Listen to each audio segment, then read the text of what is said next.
Itu hatinya bagus dengan cara mengingat rumah. Wa innahum indana laminal mustofainal ahyad. Orang yang seperti itu akan menjadi manusia pilihan terbaik. Pilihan terbaik itu adalah guru. Seperti kita itu guru yang sehari-hari adalah, apalagi guru madrasah yang tidak saja ngajak selamat di alam dunia, tapi juga selamat bahagia di akhirat. Sekali ketemu 5 kali sehari di tempat pertemuan, itulah namanya di kiblat, ngadap kiblat. Sayangnya ketika kita ngadap kiblat, hati kita tidak ke kiblat, hati kita di pasar, di negara, di mana-mana. Ini perlu ditambah. Saya kira itu waktunya sudah hampir habis. Mohon maaf kalau ada pertanyaan, silakan 1-2, silakan. Tepuk tangan untuk Profesor. Alhamdulillah 1 jam bersama beliau ya. Ini cowok rezeki jenengan dihitung sertifikasi setahun 28 juta 800 kalau tujuh koyok gaun apa nilai kita bersama beliau ini ratusan juta ya. Nah begitu saya kira. Untuk itu monggo mungkin Pak Rozak langsung memimpin sesi tanya jawab, kami persilakan. Oh bagus, ribet.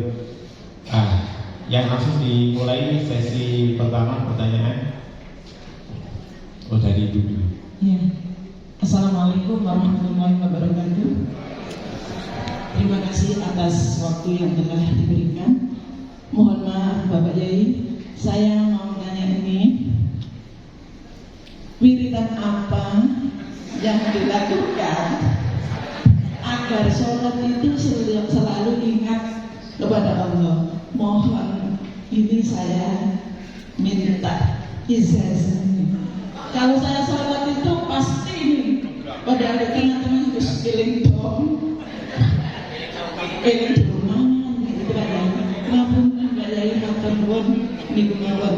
Assalamualaikum warahmatullahi wabarakatuh. Mungkin sesi pertama maksimal 3 pertanyaan dulu dijawab. Monggo pertanyaan yang kedua. Assalamualaikum warahmatullahi wabarakatuh. Sudah berbunyi. Sebutkan MI. Perkenalkan, nama saya Selamat dari MI Warhasil 02 Daud. Langsung saja, yang pertama semoga beliau Prof. Imam senantiasa dijaga.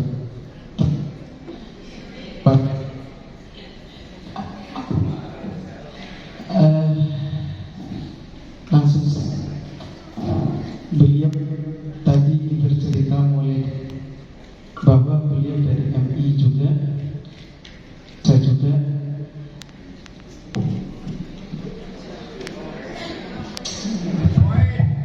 Langsung saja, kita berkomunikasi itu sukses.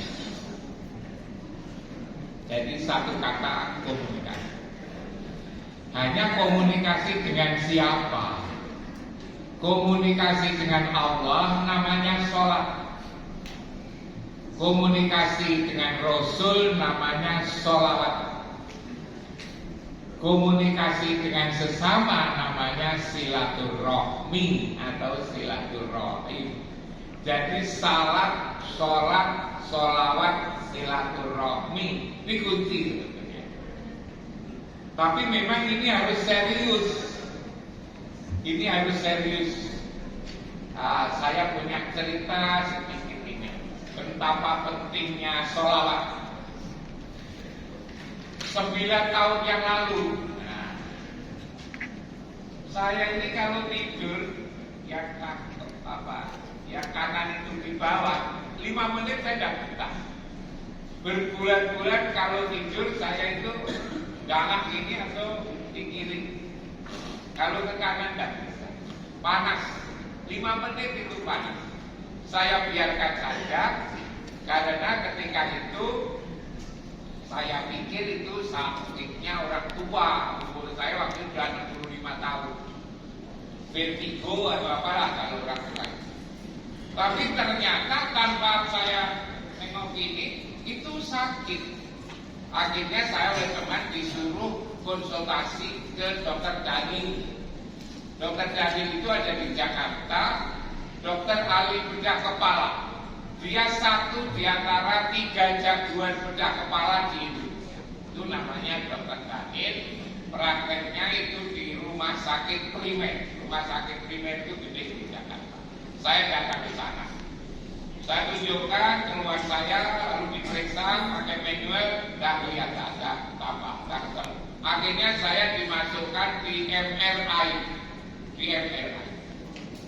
yang gede, yang 30 menit. Dari situ ketemulah bahwa di kepala saya bagian kanan itu ketemu tumbuh daging, namanya tumor. Katanya dokter Daniel, karena posisinya sudah kelihatan, besar kecilnya sudah kelihatan, maka harus dioperasi.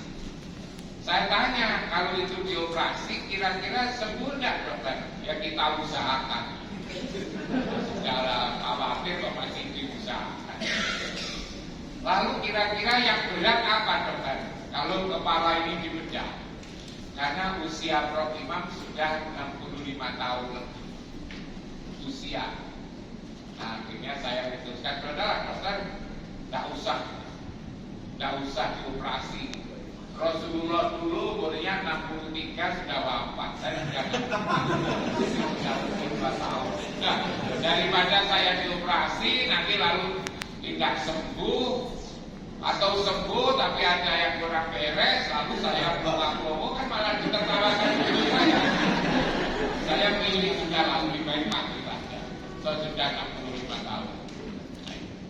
Akhirnya dokter bilang, iman-iman problema kesehatan umur itu berharga, tidak saja untuk sampean tapi juga untuk keluarga. Tapi kalau harus dioperasi, saya tidak berani, apalagi kepala. Kalau kaki atau tangan itu masih bisa, perut masih bisa, di kepala. Lalu dia ngajak ke seniornya. Ayo Prof konsultasi ke senior. Saya tanya waktu itu apa tidak bisa dimatikan dari luar? Tidak bisa. Datanglah saya diantar ke senior ke rumahnya. Lalu karena sama-sama dokter, ketika menjelaskan sakit saya di kepala, membaca hasil rekaman dari MRI, itu kan gampang. Setelah itu, dokter Daniel suruh pulang, saya tinggal di bawah. Dokter bilang, Prof, tidak usah gelisah, tidak usah galau, tidak usah sedih, tidak usah takut. Dokter itu di mana-mana ya begitu, Prof. Tugasnya itu periksa, lalu mengobati. Kalau sembuh ya alhamdulillah, kalau tidak sembuh periksa lagi. Lalu obati lagi, periksa lagi, obati lagi. Yang penting pokoknya masih bisa bayar kan, masih dilayani. Lalu waktu itu, lalu gimana caranya agar saya sembuh? Ayo jangan pergi ke dokter. Dia bilang.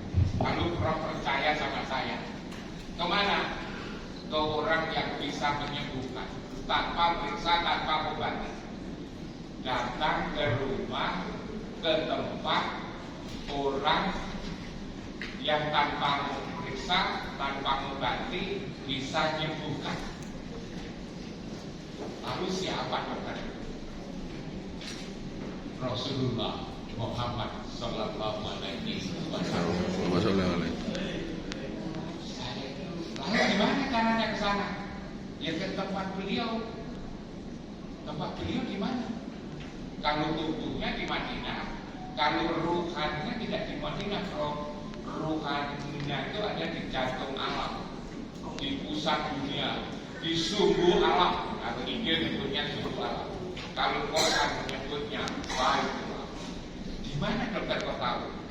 Itu di Quran. Quran mengatakan la uqsimu bihadzal balad wa anta hilum bihadzal balad wa walidin wa ma walad. Di tempat itu, Bro. Ruhani Rasulullah itu ada di tempat itu. Karena itu ayo kita datang ke situ supaya disembuhkan penyakitmu diambil. Kalau hanya sama-sama memohon kenapa kau tidak memohon langsung kepada Allah? Saya tanya, Roh, Allah itu udah ngurus kepala itu. Kalau kamu ragu ya tidak usah. Tapi kalau kamu bisa yakin betul, ya, maka insya Allah Roh gitu kan.